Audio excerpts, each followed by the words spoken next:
Talofa, malo soifua, lia le lofa le tua. Patalofa atu le nevaenga o le oli. Patalofa atu tupum tamali o le tunuu.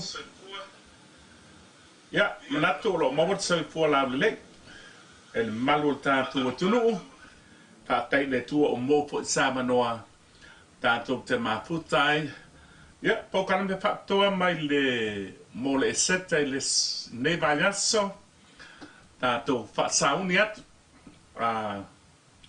Baba yatu i le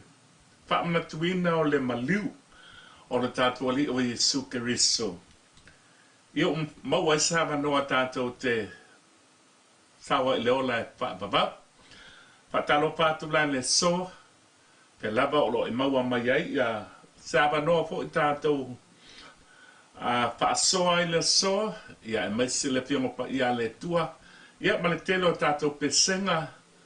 tātou music videos, o tele o tātou pese, tāla pia ngai le lei, male nei vaiaso e tāua, o le se vaiaso e tāua le olanga Keriso. I le taulanga tase e awhena tapena masaunia le tua. Ina maua wha mai mo le ola e wha mawau, pau aleo tātou, awala e pe na fai lo mai le fionga pa ia le tua peta watu na tusine o le fionga pa ia le tua te il tātou matanga o le maliwo Iesu malona to mai na bala ia el perfecto Isaia fa mai tala tus pa ima so nga nisi o popoto le fionga pa ia le tua e tu sama le fitu se lauto sanga i le bao le taimina fai ele perfectanga al perfecta Isaia male fa taunuina fitu se lau tau sanga umitele mama mau tele o le temi o le centuri po le centuri balu o le centuri lona balu na soifo male perfecta o Isaia le lana ye perfectanga temna e feita watu nisi o perfectanga mai le perfecta Isaia te ia el tātou matanga le so. Le Isaia fitu lom tā upes fulfa. Feita utuana le te pa ia le tua. Manatu o lo mawal soi fua lau le le. Ya, o a fo i tapenanga o le neiva yaso. Ya, tātou wha mai moi le tua. O ia lava.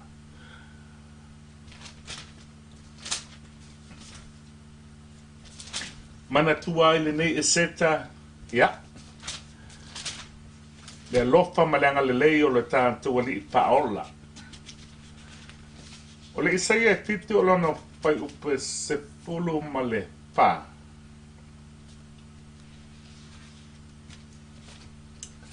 I te tau tua, ia nai upu ia, te ia e tātou le so. E tātou music videos, o le tele o tātou pesenga lava,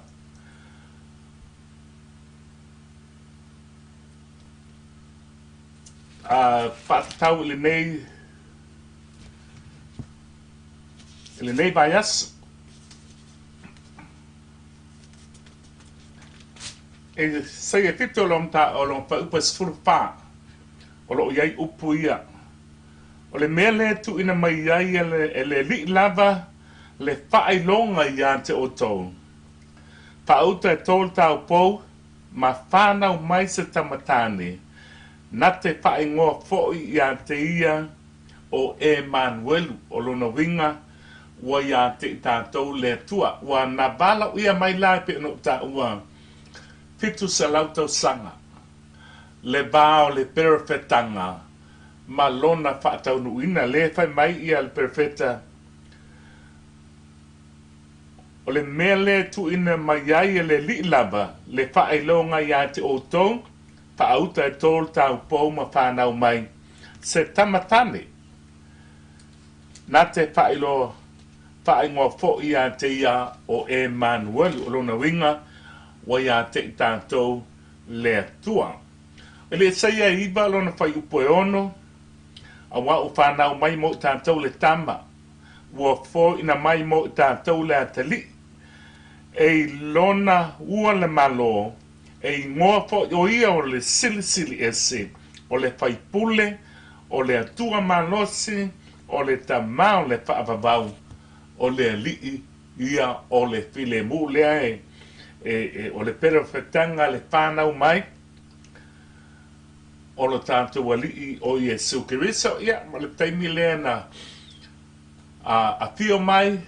whaia ngā luenga whaatala i e tōru spulu ma tōru tau sanga o Iesu, ia, ai whaatātou roina, ia, mā fio atu i le langi, lea lai le o ia Iesu, o lea o tātou whaanatuina le neiva Iesu. Ai o le perfetanga, fitu se lautau sanga i le bā, o le perfetanga, malona whaatanu. Ina le sei e 5 maltolo, na tupu ai o ia e pei o se tā tupu i ona luma.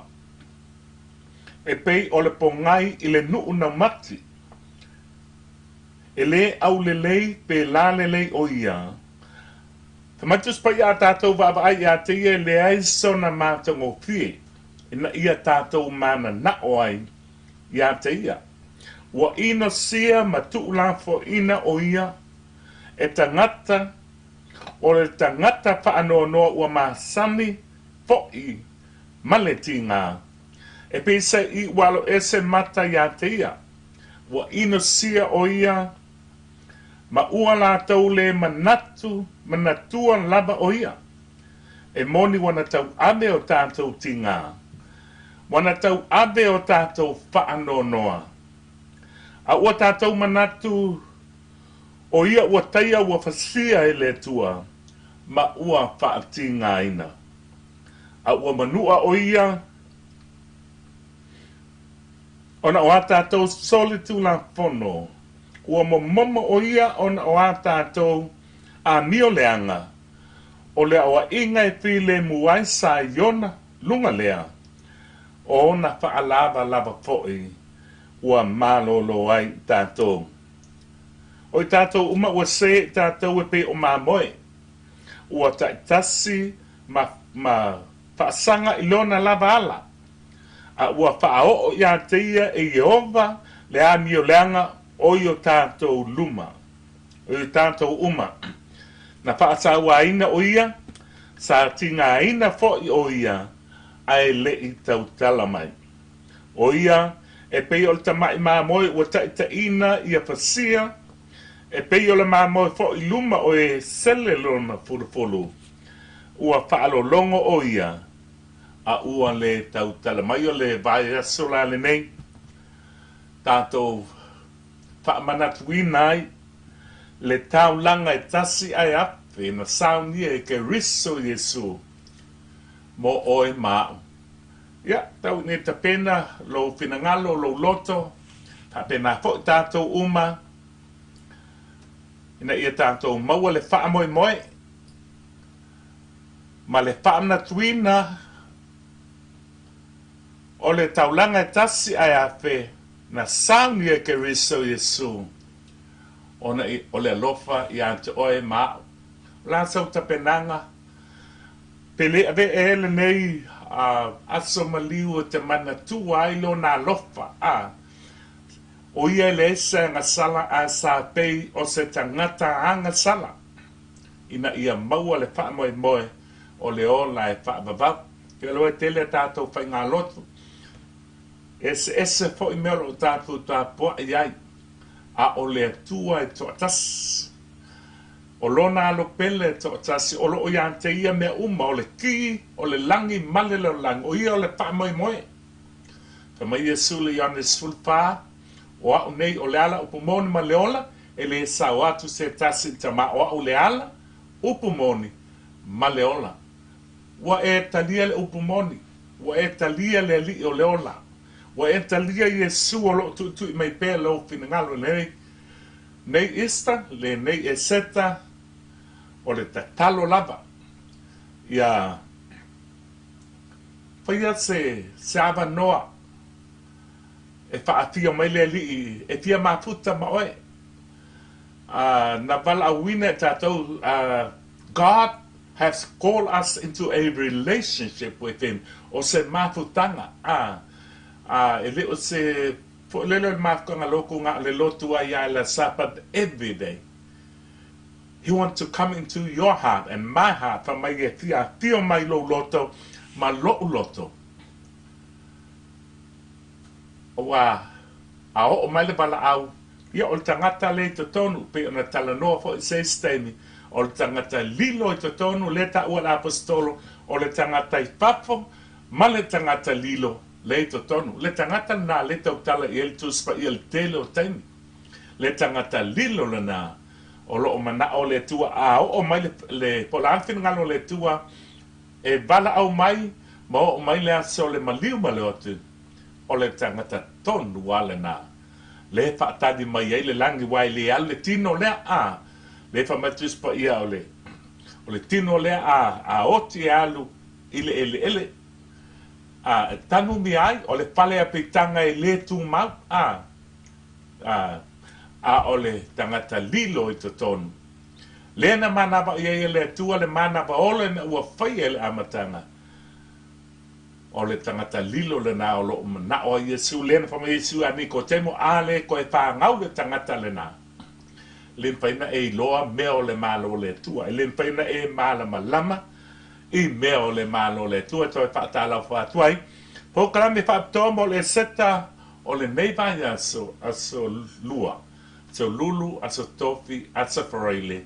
to e whaamanatu ai le taulanga e tasi ai apena whaia masauni e Keriso Iesu ona o le lofa I ate oe maa o le tangata angasala le puluvanga pule lua le pese mai le sunga a pule lua le puluvanga a ofia e Iesu le pese mai a pule lua e a lofa Iesu I ate oe o le pese mai le puluvanga a ofea ea Iesu. Ia ma se pese mai le sunga ia Peter Crichton. Fai lange le paulonga. Ia lo whau au pea. Le whaonga ina o lona soifua au na ia te ia. Ave lo wola ia o ngā. Whamni atu le tua tātou mātanga I le so.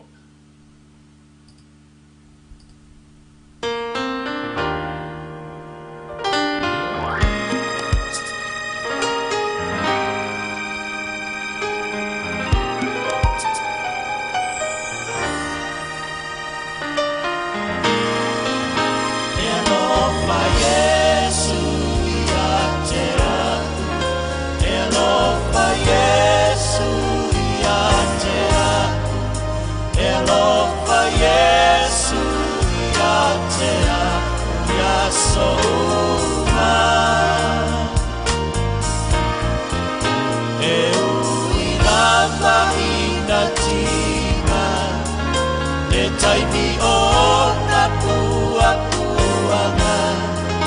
ai ono saki I amata le pangota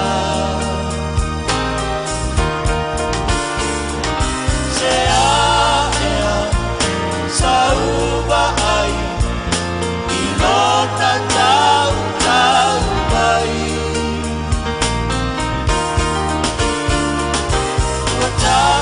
Toto, Mayona Popom, Walakoa Ilona Ola, Elofa Iesu Iatea, Elofa Iesu Iatea,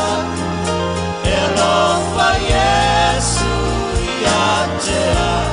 Yaso.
toto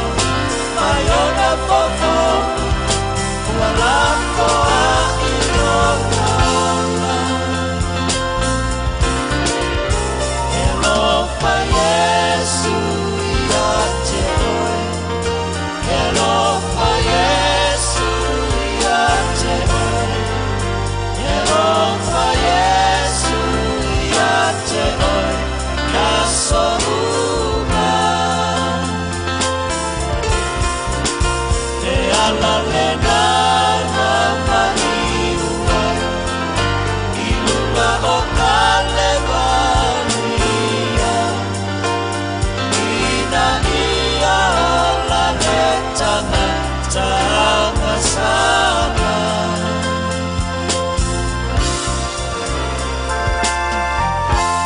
Oh soe Elofa Iesu ya toi Ua manua o ia Ona o aka toa mio lea Ua momomo o ia Ona o aka tau soli tula koni Hoi le tangata o kale mawi ai O le ano o le atua soi kua Le aise tasi alofa e tusa malona alofa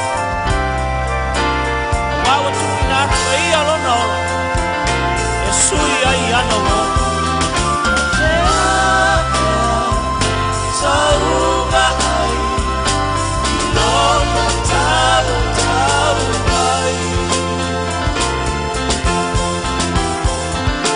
Ua tape toto Mayona fofon Manampo a ilona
Ia,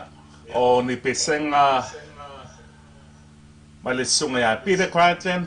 ia o le uso le sunga papenga ya pule lua se tasio patunga e alofa Iesu ya te o se tasio pese sa tia e o ma ya ile nei taimi o te mantua te mini sa wale pese nei tua na matua aveo se pese fo i pe pese le to telo e kanlesia e le ngate leo ia o au pe pese fo sa lato pe pese ile pese o le faingo fia ai mata ngo fia pa tai sunga ya pule lua sunga pa fenga inga ile pese mata ngo fia le na e alofa Iesu ya o iwe o le tele o is tangata e tala noa atu i ai wha pe mai ia se i kau ko le mea lea ma le se i tau whai le mea lea te loa e matautia o le alofa o Iesu ia te o e ke ne kau wha kani se i o isi wha mai se i tau ku ia le inupia le inu ava po ani mat ngā bionga fo i le o le whai whai mai la nisi fo le mato tala noa se i kau fa le leila o langa le ole o langa sau ya Iesu e ave fa kasi ya Iesu mena o ke popole o te fa atali ne te ua Iesu kai mi fo le o e mana o wa sau o kwa it may be too late o le tin ngalo le tua ele lo le mele lu mana ele si 5 minute ele pese nasa o suina lo 5 minute le lu manga o le tele i o nai tangata ua whai langi le whaulanga o le whaafua o lo waluatu ai le awala e le whaape o ke o pai a whaitatu da elak ngila vela uka bal but you never know so o le filifilinga lai whai le teimil nei manu o maua lo wava noa manu o maua lo wava noa le lai el pesena e lofa Iesu ya te o ke polise i tau ku ungi se mea whai o le o nganga iai sau malo o ngā ia Iesu whai o drugs po mele ke whai au mai ia Iesu o ia o le suafa matautia o le suafa mamalu o le suafa i mawhainga ave ese ai ia me ia whaalawe lave i le tau ftulinga ia po o tātou sofua po lo wola po o le alama le to atunga just come to Jesus o fo i pengo ka ua isi kai mio o isi por kalame pe o mea ia lua e tuli mata i e tātou i le kaini e saula i lor tangata i a Iesu e sauloa pe ala o kele o po o wo i to tonu e kalesi pa ma ia ku ulo ula ku ulo malawingi pia le wa e pa olaina ia te au inga matua ia leo langa o tangata tai ma o le tuspa ia pa malama iai ia le tionga wa ao ina malama le tangata lea i lana matafa ioi malona o langa fo ia e o e sea menga wai e mawhainga ko wha pe ku ringi pia ma leo raura lai ei le ango isi mea onga te taunga kaunga wha mamaina so e le nga o le ingupia e le nga o le aulaula it is a part of a new life o se vaenga o le olanga fo ya Keriso o le ese o le pia ma le oluna ai o mea ngā ia e le o pese fo le masani na pese le sempi e to ulu lau mea pula o le olanga tuai wanga le te au le amatanga le pese matua lo soifua ya Iesu e ko ulu ese a mea e ke iroa me te tau ma le mele te tau nto e whaia i lau relationship ma Iesu ia mal pese mai le au fai pese le puluvanga ma ta ya Sara ia o le pese le pale tui i lona au pa ka se la mal pese mai sunga ya Peter Crichton ia le na langi nato le nei vaenga o le tātou pokal ni tātou fai me pa solo o le so salo o tele al tātou po kalame o Iesu o tātou pesenga tele o tātou music videos o nisio pese faitanga na paatinoina le uso tapengata le ola toi fuota ina ma o tele o videos nei sapu ina le tele o tau sanga ua tuanai. Ia mnata ulela a paso solo atu, ia ma tele o isa tatu music videos o te tonu aia vea ia nei pe senga o se baila au au ngā. Ia vea o se mea fo le pa ngai e ti ai, ma si e ti ai ke lo le upo le ola o pe senga o alava a le upo le ola e pa ngai e ti ai le tangata i le tua. Sa o i mangele sa faila open air sa ulau ngai i mangele le stona. Sa lo ngai le post le ukango ku ilunga o la page wa umma nei lam sa lo pe ala pe tu lam la pa la te lua tu la e ana amata atu no ulaunga o nofo i ale tina ma malanga whānau o le tama ma le teine mai ale amatanga se ia whaai uina le taimi a toa sa nofo i le tina lea malanga whānau ne ua mai ala ngā umasa bali mai lo le tina i e tau kei lo o le upu aluma le mana o le nganga pa i o le tua sau al tina lea o kele masangi o tina o Samoa ai ele kaule le nga fa Samoa fa me te ofta e pa kasi nga o Samoa sau lo le fa mai fa pepe le o kele masangi le upu o le ropo ran mele ku kongu e ka o le winga le na o le manongi o lola po le upo le ola e aia inga se so i fu o se stanga ia o fa tu le ua fa mai esse ale mele o fa lo o la ngona o pa ia i le atua i upu o le winga na o le tala o lana whanau o le tama maletene o le ranga moli mau le tina I think o la e ka po ilo mtua i loa e lo mtua Iesu e lotu la se si lotu o lana whanau la nopo out west ai ngau mai le sto na i lenta i mangele nofo ilo mtua e spent le la tu tai talo la ke lo kai mi mai i langa whanau e moli mau wai i le relationship o le whaatanga le ia Keriso Iesu alai lo makua ia ai ngā te tau i le leila salo o le mea fo le ngā umi e na nofo i le tama ma le tene ma le latina se ia whaalongo pia lo matua wa o le fe au lea sa la mo mori lontina lea sa mo mori ai le tai au le stona ia sa whai atu ea te mnau te ni Iesu pal talo whaatanga ma yo e whamana mole I want it wa unga ngau le me le fai me la fa nau le nga koi mo ia mai ngai fai ma fa ma nia ia fa le nga lo silo mtu le tai au le stonai o li oni ma te fiel langi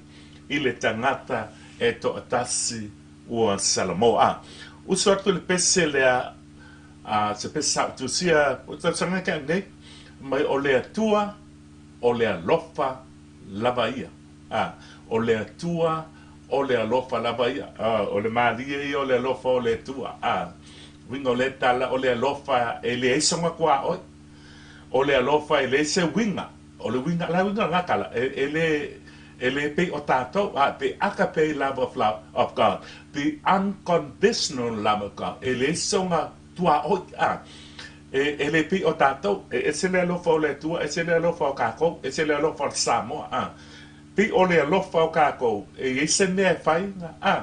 pe fa pe le fa te inga e ba ko sua mamo a venga ka sua mamo e kako next door ke mai ta wina Samoa yeso e aba ku ngei e mau ki ngoa o kai ao e mai se sua mo ia po sfa de kala po la le men le o tatu tua oi e mau ki ngoa ko e mai se ne awa le wo abatu ai alo faku alo fa mai ale se me avaku ia ele fo se me a mai o le lofa la na o tangata o le lofa pa tangata o le lofa o le tu de aka pe love of God e le eso ma kwa oi le ai se tua oi fa mai tus pa ile roma lima fa u pe bal o tato wanga sala pe na awina mai le alo pele o Iesu Keriso e maliu mo tato. Romans 5:8 it says this, while we were still sinners, Jesus died for us. Ka kia le lofa. Ya o le pesa nei o le lofa o le tua o le lofa la vai tai na tu mo o le nei vai o le tato po kalame tato fa sauni atu e seta ia whaamanuia le tua ia porkalame maau fuanga o le eseta o le a whaamanutuine le sroile nei.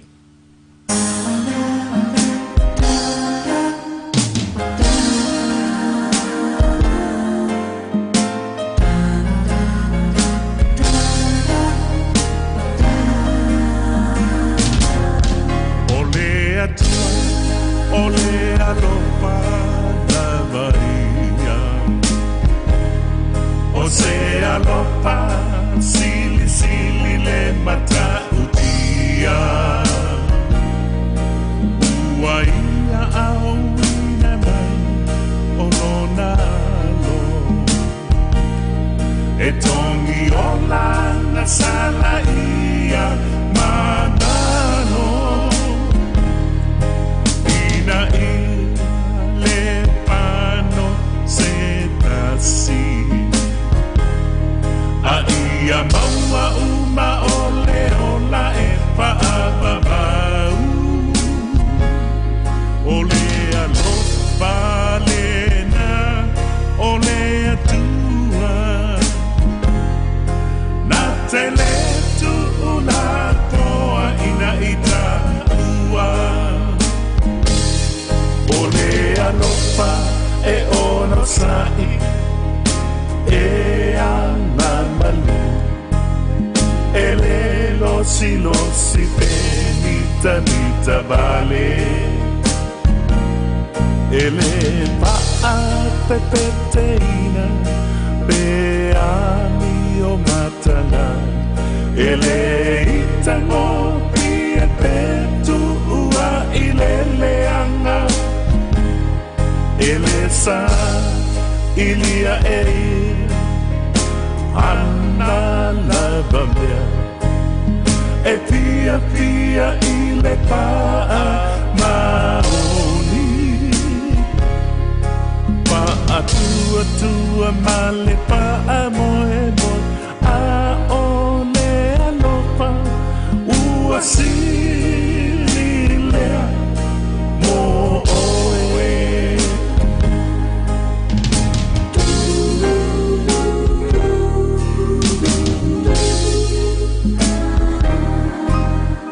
alofa ilo atua malo loto atoa manatu malo malosi alofa ilo tua oi e pe o oi ia te oi o se alofa e paa maoni o se pa atua tua e si itia i maunga au noa ma le alofa e le aunga ia pa a sili na o le alofa o le atua e le mawai ia so uma mo ita ua alofa e ono sai e ana malu e le losi pe mita vale e le paa pepeteina pe ami o matanga e le itango pie petu ua i le leanga Elesa ilia eia Anna la bamea e pia pia i le paa maoni paa tua ma le paa moe moe a o le anopa ua sili lea mo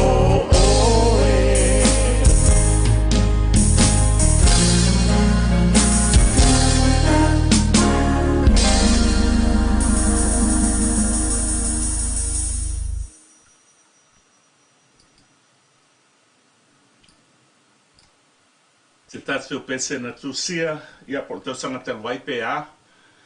o le lofa o le tua lea o tātou whaana tuina i le nei vai aso o aise le langona ina lea lofa o te ofa po iau ia te oe i le whaamsino atu e le tawana wina oe ai o lau filifilinga e te ola o lau filifilinga e te oti ai le lofa o le tua e le sana sala ai pei o stangata wanga sala ia talu ai le lofa le ia te oe le lofa e le paatua o ia le pesele nga na tusi mai le momoka ni te spulu tolu i le whaamatalaina o le lofa o le vaenga le o le tusi pa ia ke le nga e whaalongo e le te mio whaipoiponga it's an everyday book for us o se tusi e tala pea ngai le lei i to tonu a inga i le vāo lunga lii i le vāo tala vau i to tonu o le ekalesia o lo vā mo lo tua o i maso se vaenga e apalai ia le tele upu o le tusi o le lofa the fruits of the spirit o le lofa le e fua mai kusala o mea ia o fua ia o le lofa mai o le mea mo mua fa mai e ono sai le alofa e alo alofa ke ono sai le ba oe malo ainga lo to lua pe te lo toita ke le la pius sa mo so se vai no lo lan so na fai o nightina ya po ki nga fo so na fai nightama I have meant to spy whatever the circumstances whatever you're going through for my e ono sai le alofa o sai le lofa o lo ainga o te tangata o lo ngalua i kulanga fo le counselor o lo sosani wa le kede nga fa fita o di o la to o mai mo le lava no sa o ka ko e va de que nga poil e le toto e le mere famitus pa aita fa anese o le mea nga ta mai o sa le lofa o sa le ba lo to lua ma oe o le vao o oe mo siblings o usa mo tu fa fini o le vao oe ma lau whanga o le vao oe ma lau tua oe o le vao oe ma lestanga ta lotu tonu o le tō e ka le sia wa ia kai mi fo le ke wharonga tu i pe o kau la vea ku oe si wha amtalanga e va vea nga o so mai leite ia ti tatou a le fa metus pa i a e alofa o le tasi nga o fua o le alofa o le ongo sai e mua le ongo sai e anga malu e anga malu e leo stangata fo le songa e le fa pe o le lenga ia ai fa pale you can see e leo skanka e songa kafi ke solo not really on that sense but e anga malu e file mu e ongo sai e file mu e le losi o lo mga fua i mea estangata peke mga ofua le malofa le estangata peke mga ofua folo le i mei te vai atu le ua manao i elo loko whamakus pa ia o lo tangata lofa i le losi pua pia sap po se mea lofa se estangata po le alava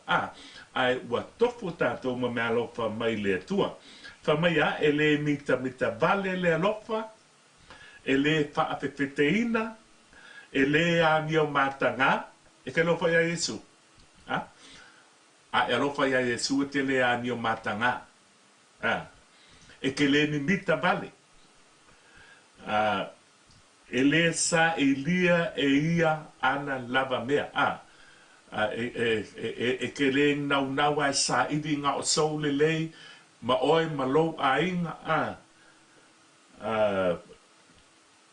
ele sa elia e ia na lava mea ele pa ai te mo fie ele tu uatu inisi le leanga tasi le na fua o le alofa ke le kua fua inisi le leanga ia o te mingo o kaula ve fua ia o plain list tangata ma ai te mau tangata alofa e le whapenga e le tu wai i nisi le leanga e le tia i le a mio leanga, e ke lofa ia Iesu, le la pa manatu nei ia le a po le ista a, lona maliu, ma lona toe tu a. Pa mai o tangata alofa ia Iesu e le tia e le a mio leanga. A, wa pia ni taini o e pa apofonga i pea i nei tala, a, e le tia e le a mio leanga, a o le a fai le a mio leanga, e te alofa la ia Iesu. Ile o ngā fo le mapo lotu matala lotu ma whape mo la o e kane sia le ma e kane sia lea ai ke lea lofa ia Iesu a wa o ia o le ulu o le e kane sia o Keriso Iesu o le ulu o le e kane sia ai ti ai le ti pia pa maoni e le ti pia le anio leanga ai ti pia i le pa maoni e le ti pia anio leanga ai ti pia i le pa maoni a fai ke wha maongi e pule o e tofia o e pule me tele. A fai ke wha maongi o ngai ke i loa i fruits e fua mai. E fua mai lo o langa i manguia me te whaia. E fua mai to tono lo a inga. O le o langa wha leanganga e le nga o mea wha leanganga. E iai evidence i le tu o le tino. E i roa o mai kanka o e le mea sa e iai. Ma le mea le ua iai. E le whape o se tua, e le whape ngā mea whaaleanganga mea le tua is, o le e laua lunga mea whaaleanganga, i le tuspa ia i ka kapo inga. But there must be evidence, e ka kaunga, e vai aku kangaka, o evidence o lo langa whaaleanganga, ua sui, sa e whaia mea leanga lewa e le koe whaia, o upu ua sui, wa le to tautala ni mea matanga, wa ele ko yo so vale fu ai misa esta ngata you know for my kuspa ya mind on business o le tele e vai atu lunga social media pa ngo ai ni so kan okal bal pa no bat wa le ai ma se tua o yo upu sia me ke lo ai le mamao o tangata male atu mamao ke le o ka ko Samoa sa no pe pe fiku su limpa senga o Samoa on tangata pa maoni titia le sianga mo sole e ka ma ya upu matala fa ma voluma take page ya ma sa wole ke le nga sa ai ese tia pa matus pa ya e pa ma singo inga oe i me sa lo muku e ye ke me ko ku ya o ke ku fa ya ulo mon fo fa sino le tu matali ya ku me sa fai o me sa fa tino ia ma opun tau tala ia i le ngutu e o piupi i mea uma e talitonu i mea uma e wha moe moe i mea uma e ono sai i mea uma e le uma le alofa ai pei oni perfetanga e le wha leo ngā ina ia po oni ngana e mabai ia po o le poto ia o fuanga o le alofa tatu tala noa ia le nei aso a wala ngol vai aswala ngai mana tua ia moni tato te mana tua le telo teni but this very week o le vai aswala ngai o le ua pe tato te fa mana tuinai le alofa o le tua family Roma limas bal o tato wanga salapea na maliu Keriso mo i tato o le te tasi o ai tema mai ile patpupui i le tau sanga mua fe maliva sa puena mai ai videos nei mai sa mo le ola toi fuata ina wa tau amataina la por kalame nei te tono mo i la tau to ese o pangata ai ole to tele o la tau liu wow ngā fo ile ia le to ese ma le fale pui wa fele wa ina o la tau soifua wa le liuina tasila ne o la tau ken kongo fo ia le eseta sa fai ai ia lato por kalame nei o eseta o se mai le fa se tasi o la to tema Iesu amai esa ocho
le bala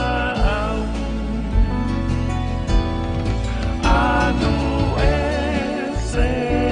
mai le leanga o leanga sala ai anu le anu I le anu pa e whaava wa ve mai nei pa atua tua I le atua se Italia le bala au anu e se mai le leanga o leanga sala ai anu I le anu pa e whaava pa pe mai nei pa atua tua I le atua se Italia le bala au se Italia le bala au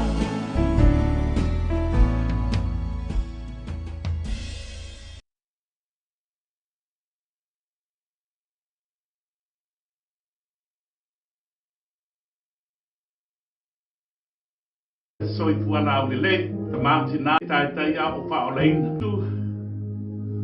ya I le tese lea te ana le ai se Kalevaria ya te talo ia ma wa mai fo ia tātou tim ya ma nei a pe ato e usu a tātou pesenga nei o pesene o lo mai to tonu o tu spese ale AOT samo the Assembly of God na usuina le tele o nei patunga pe ana le ai se Kalevaria pa miele tu ia te oe dei fo ni mai o le tino o whengai I o le toto pa I o Iesu Keriso mau ai le whamano longa e mau ai le whaasa o lo tonga e mau ai le whaolaina o lo soifua ma lo uona le o whaamai nai ia mātaleni e vi ia ai le suafa o Iesu pe ana le ai se Kalevaria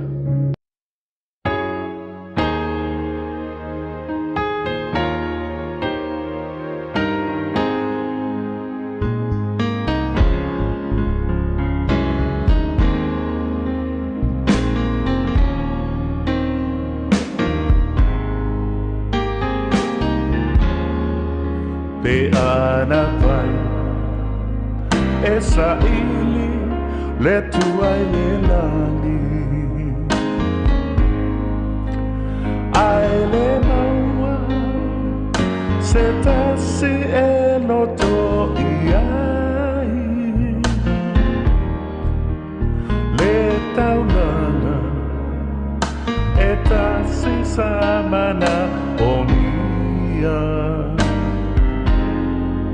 wa mawai le ona tanga e oe mau e ana pai e le ai se Kalevaria e ana pai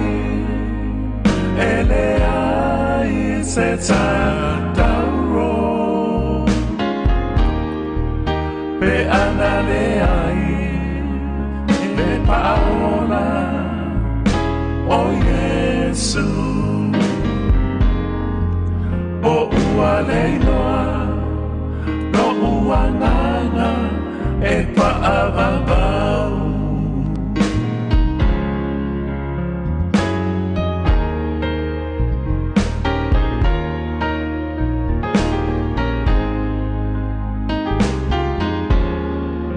wa o via ile ipu o ona saiatavia e uilana ina ia le ese ua o pia pia e le I pala auina angelu o le lani o pua puanga wa o langona le mapatia pe ana pai ele ai se kalevaria pe ana pai ele ai se tauro pe ana le ai le paola o Iesu o ua leinoa no ua nanga e paavavau e moni wana tau ave o tātou tinga mana tau ave o tātou whaanono a ua tātou manatu o ia ua taia ua pasia e le atua ma ua patingai a ua manua o ia ona o a tātou soli tuna nono ua mamama o ia ona o a tātou a mioleanga o lea o inga e pile muai sa iona lunga lea o na paalava lava ua manono ai I tātou pe ana pai ele ai se kalevaria pe ana pai ele ai se tauro pe ana le ai le paola o Iesu o ua leinoa lo ua nanga e paavavau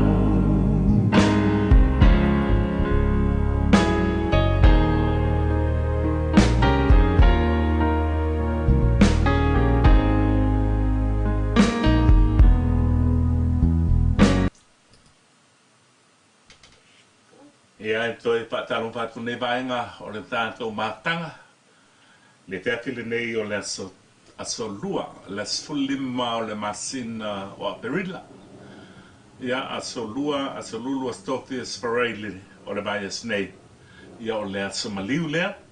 ia mātou New Zealand ma Australia ma Samoa ia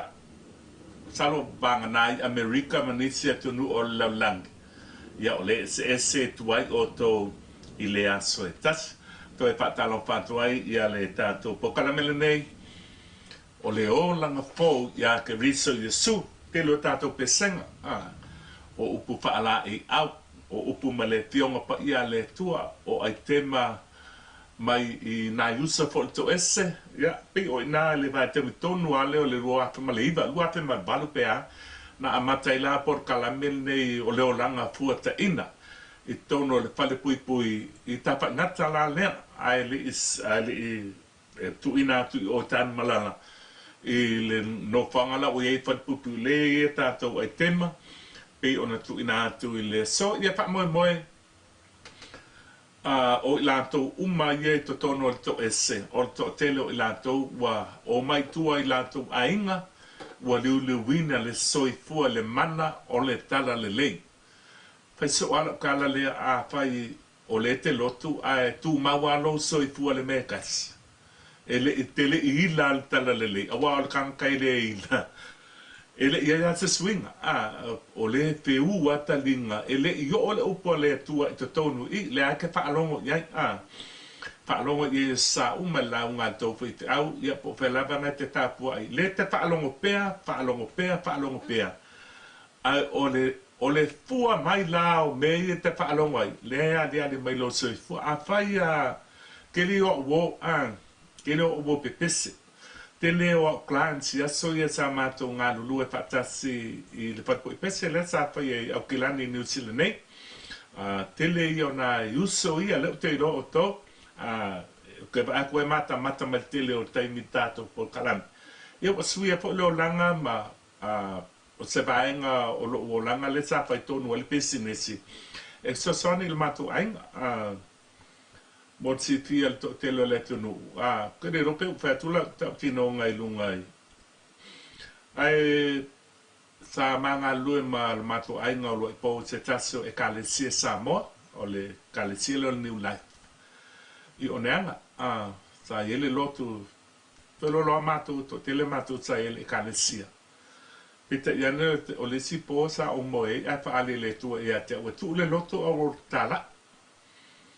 ya sa o fa ya tu le tu e fa mo le la fa ale lo to lo a fa e kofa ka ko mal balawin sa fatau sanga go pete awan ma pete awi malo ai a mai fa alinga le ya o se fa alinga pe o lo ko balawin nga sau mai se me o lai o le sau mai to tono se ekalesia to tel a le o fa mai le tu te ali fa fo o ta la ilo na fin ngal ya ta ulaya e sidi ya ku ya ke au lo o sta ile balawa le tu o la mo o le kala le me o ngo le ke fa matala tu na yo uso sa matonga lo musika ya ma mai lo le mo to rua fa ali fo ile tu ile lo to rua ia le me ia le me o fa ali mai ka ku lo ko ai lo kala ya se me fanka ke fanka lo se me se lo ku sa ta si le oi sa ai le le e ke mo fo mo mua o le ulo le o pi o manatu mai o mai ya pete ya neta mausta el val au le tua tu wale kanesia ya sa to fia po se tasi o feite av so strani sa ye leva ten ya ma avea o se o feite av lo ma o lo ma o matala i mai le tau sanga iva lima ta si iva lima sa tu wale kanesia ai fa tau nu lo la na bal au ke fai so lai tangata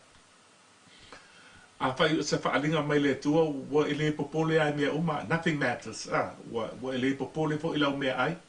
wo ele popole kupe mangisia me ona o e ma wo lunga le bala o le tua sa no on mele nga won ke le o ka ko ai ne sa mo o se rupe fa lele o lo bala winga ele i decidinga mai sistangata langa le bala o le tua e bala o sa o mai ai kala ngo sa o mai ia te oi po wa o fo oi ile me lai mana o ia le tua mo e pe bala winga la apostolo paulo o skanga sa fa sa wale ka le si aya nga wa tai le mala mala mo Keriso makapongia mo ko waso ya na sit feel tan ya o inala le vai taula le ole wa maulo nga nga fa tala ele se makonga ben ele se nga ben la tau siele matu ainga ele se kupe o que ia lu apala se kupe mo so welfare ma ke ola bala bala au mai le tua so se kainia bala au mai le tua lo so fu when God calls you he will provide mai le ko se bala au ya te o se me ka lo pai o e vai ku e ke de ropo pe la mai ia se kupe ola to ainga wale ele a mai bala au le tua ko ya ko fa nga ben le bala au la le fa me tu lo ko or kala luma mangala o ila ma fa ba ele business de o le situ pel mato ai so God use my talent o la ka ling ya la o le pese ma ku si pese si de fiesa o ya inicio o pe pese ya so ya sa o am tena mele rosa pa ma ko los pa sa am tena tam no fari i mai o mato nu o tamai no fali ia no mato fa tasile mai singa o te nisi nai uso o mato ai na uma le ala na fai ele o fai pese la le rospa pa mulmuliane o fa ka se ko fai pese te ma se si vai ngol mato ai na e mai to tono le taimi na tala ai sa umiki la ele pisingisi na sa fai ala umiti wa leva ai leva la o mai le tu ala ko fai te awale loko sa umiki ile kampani le kampani pese le sa no le la ma ye karkala ngo ko e foi wa ke lo ya nga pe a fai sila mai ye se bala awale tu ya te o le ke fefe o le wala le kua le o le wala mai leo se me se ke le ke le o ngi mea wa le te lo istangata o le va ai se wala au ke le a ke sau mai lalo i lunga o le ke wala au se mea ke le o le wala au le tua o lo sau mai se me o le wala au e ke aki nga e ai la e ke va ai ala le la o le winga lo tala o fa am tala ngal fa ko pese ma kampani musika le sai ni sila kampani matango fi kampani yola nga so ala langi o sapala ya umala to musika sai fa lo Australia o Samoa ya ma fa lo ngai New Zealand so o New Zealand o ya fa lo mai simela ititi o le kampani langi ama kamala o fa ta ba ai pe wa o nele tala o le lo sa o ke manga ko fa amatala tu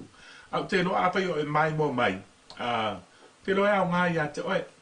ole when the call of God comes into your life ole me mo mu ole o me fefe fear comes in e sa wo kam fa ye ki ngele bal au le tu ke le fefe la wo lo ai manga mi el ma ko ai nga se kupe ai fa pe lo mana fa ia bala au le tua le wanga bala au winga ia ua kupe ia te o ia pule o ia fa so le ke fa kola tala sa fa ila umiki lima kausanga ai i bala au le tua fa ile mele o ke le ro prane ngo umiki fa company le le vision recording studio e mai puka uloala le menga le ngo umiki i le company le mai le termino tala ia wale se mako kupe yo sa ulo le vai atua ele apalai social welfare which is live on what God has given us maka mai o panta vale company ya essa company sa le company sa ola ona o ila sa ofial wa sa tonge wa le se olo ko konge lo pa se sa ola le mato ai nga mape ele mamo ke sa ele mamo ke ai na tu ua ia le bala awale tua tu ua ia le ekalesi ai ma le bala awale tua ia sa bawa tu pe fai konge na mamo kes le wo mai nei ma tu spa ia le pu le a le tua pa fa mo seek he first the kingdom of God and his righteousness mai le Mateo no tos frutas pa mo sa idi mo le malo le tua malana ani o tonu silsili o fa apopo uma male o isi me ya everything else comes when you seek the Lord and give him your life ngala se sin sa fa mungeina na mafaina tongele mamo kesi ya matulanga umata selma to aina kille yo salo mai mo mai siuso ya talen ya aniseto o kilo au ke pesa sa mato mafuta ia vai tai ia whaatai le tua. Le la o toi whaawa wina le bala au mai le ngā taimi e o mai le so. Ia, o le bala au a le tua, le bala au a le tua. I kaimi bala au e tangata ma mga o kānka ia ke o e se mea. But what God is saying, what God has purposed you for in life, o kele o isi kaimi e whai mai tangata ia te oi, o mga kua o le mea lea, ma le mea lea, ma le mea lea. But what God o le ale mea whai koe le kua ia te oi, o le mea le ngā whai, e la ngona, ma le bala, e rua bala winga o le tangata, o le bala au mo bua le whamantus pai, ua ba vai mai kā koupu, ua bala au, mai le pongi sa i le ma lama lama, from darkness into light of the gospel of Jesus. O langa bala au longa lua la, o se divine appointment, po o bala au es fai te au, po es fai e Maria, po se perfecta, le fivefold ministry, ia, e ese la le bala au, e ese mea lofa, te li o kako o mea lofa, e ua wha mea lofa ine le tua, mo le ngā luenga le tua. But o la le bala au le kua ia te oi. O mantua le nei temi e whai atua e se tala, ia, o le vi inga la le tua, le ua malolo mai ngā luenga o li kaya foi, ia e whaatai le tua, o ani aso o te toe, e whao ngā ina, ia, na amata lolo tala inga mai le nāwai te mito sanga te si vai valima, amata ngā luenga whaatala i lungo le awala, ia, malanga po Samoa ta milo Samoa te lo tato e kalesia o le ale me wa mai o le ale me wa fa manuia fa ngata le ni pesi au nai pea ma vivi e tua i le tua fa taila o la se taleni o ya te o le sanga ba o ya te o ke fefe o te pala ai ma le upo la apostolo o la apostolo Paulo ke lo ke ni sa fatia sa fa moko le va fa pe sa fasi sa kongi fa le pui o lana le luo conito fa i pues fulomo i upu ya l'apostolo Paulo o le melea matou tele fa avai bai ai a wai ui lava ina tauau ina uma lo matou tangata i fafo o kau uma wo o mai le oti wo o mai le vai ua faa o fuina le i totonu i le aso ma le aso ma l'apostolo ui e kaimi wo o mai le vai ko tikia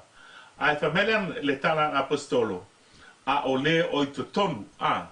o lo o faa fo wina i le aso ma le aso faa fo winga le tangate tonu i le aso ma le aso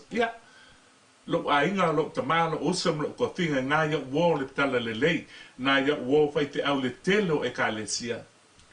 o kala mea ia fa malosi ya ko fangu o lo Samoa tata longo ma tata ma longo atu ma se fa ya e ina upu Samoa tala te ngai le ile o langa tapuai le o langa muli ta fai fo i lungo o nei no fanga fa pe nei o ma fai ona tatou ma futa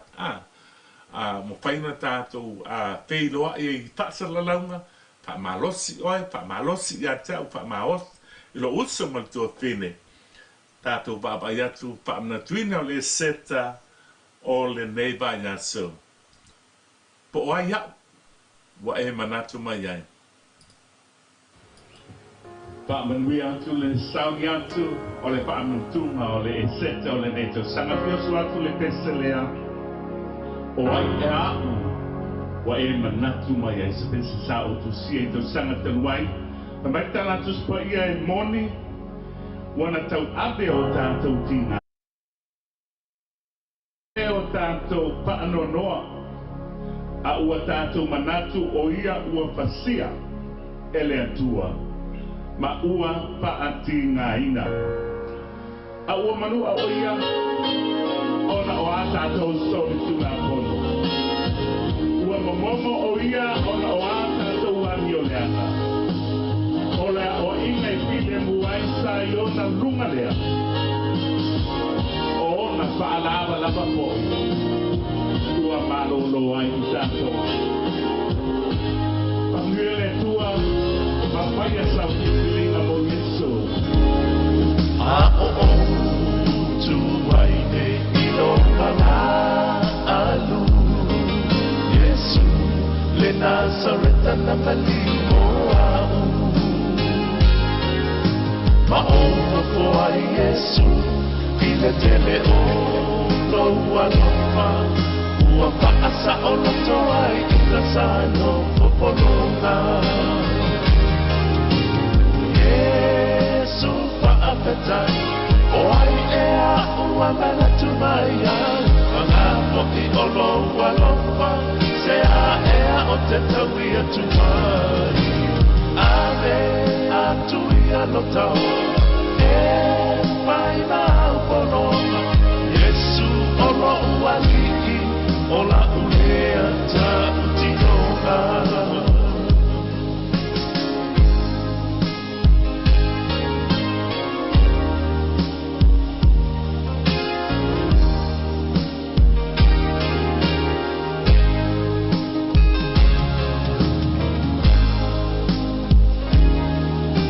te mana tuaina o ke te semane le impossibile na o ona wapaina ta ona tau ave lauta tano tuku loto a olona fina nano taluai kita le pakota ina ia mangalo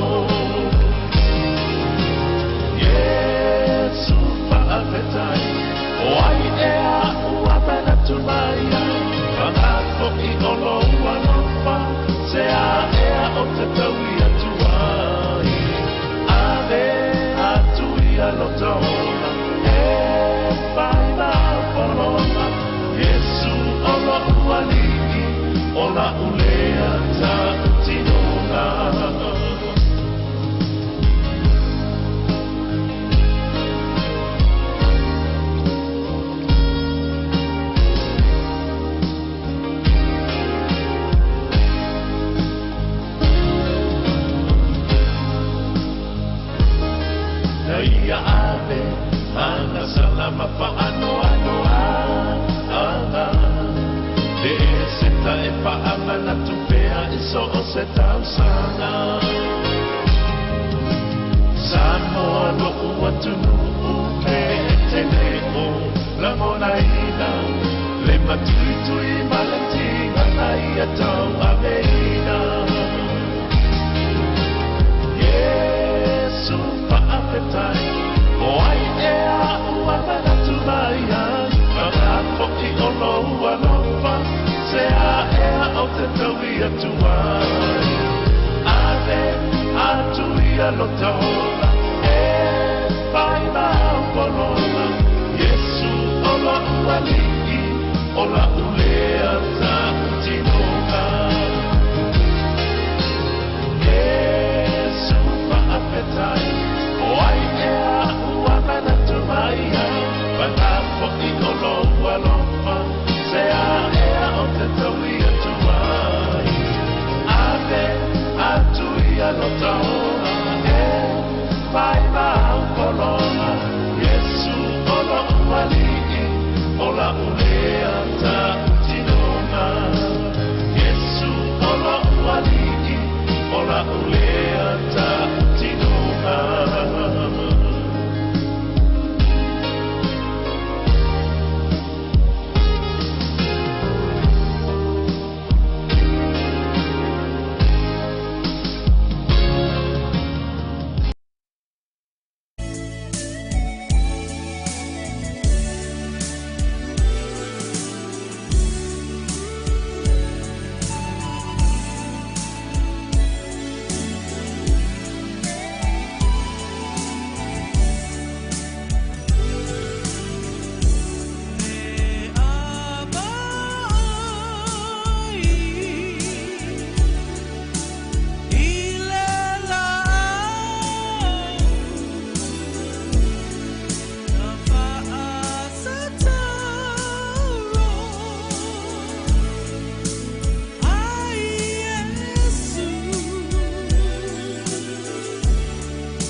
Yeah.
Fonga manie o le apepese ale puluvanga la to pese na le pale tutui I lonao ia afekto ai mo mai ia tato a por kalambe msalwa e tulama la apatalu na pa solo mai e mafai au na e to e alu lungon tato le Facebook page a Vili Ieru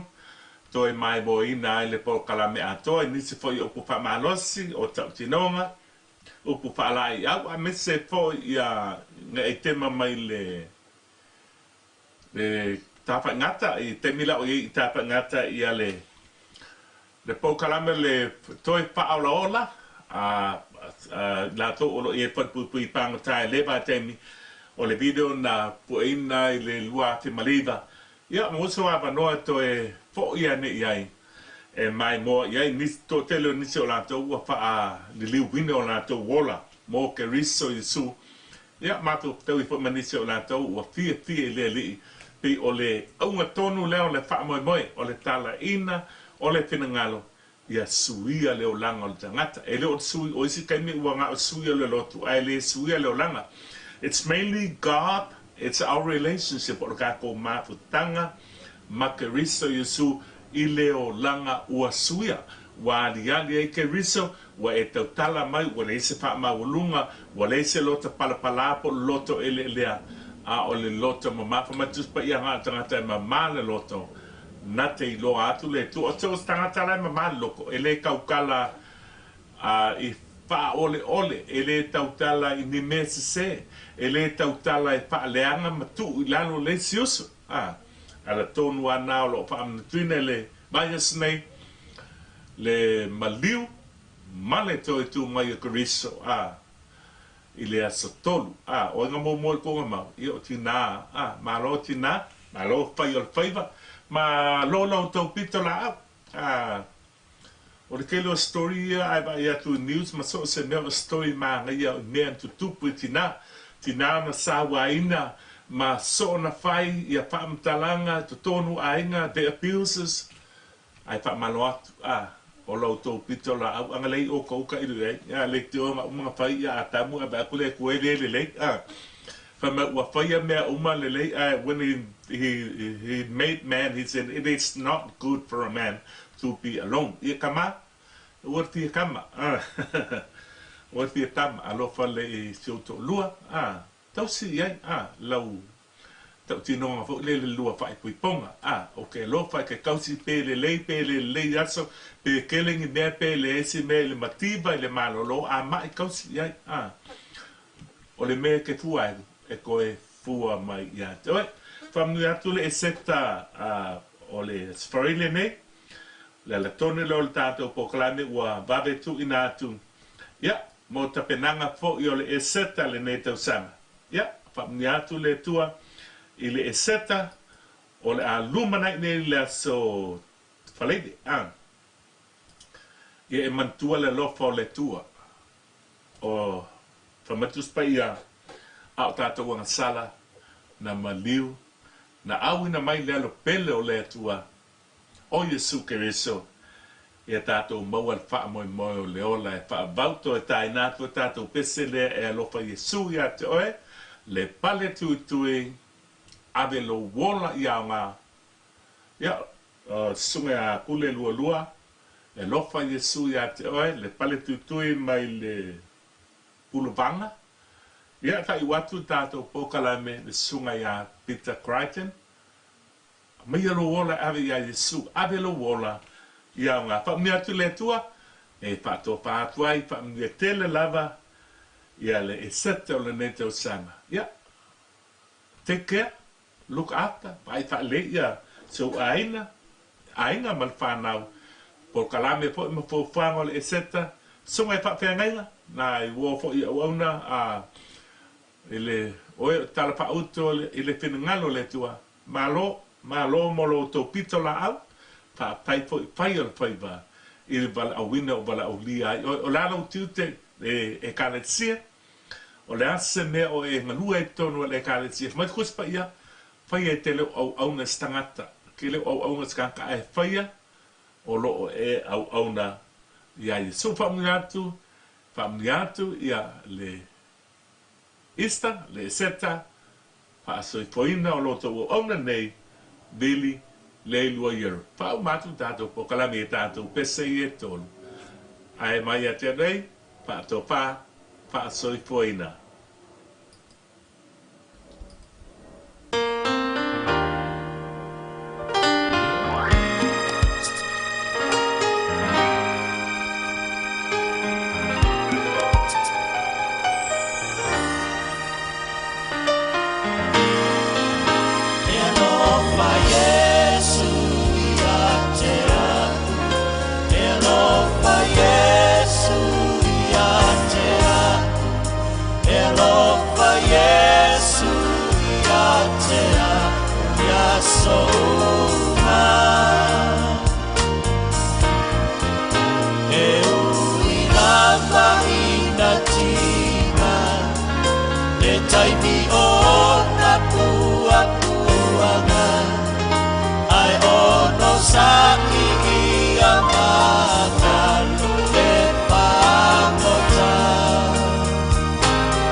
Iesu ya te oe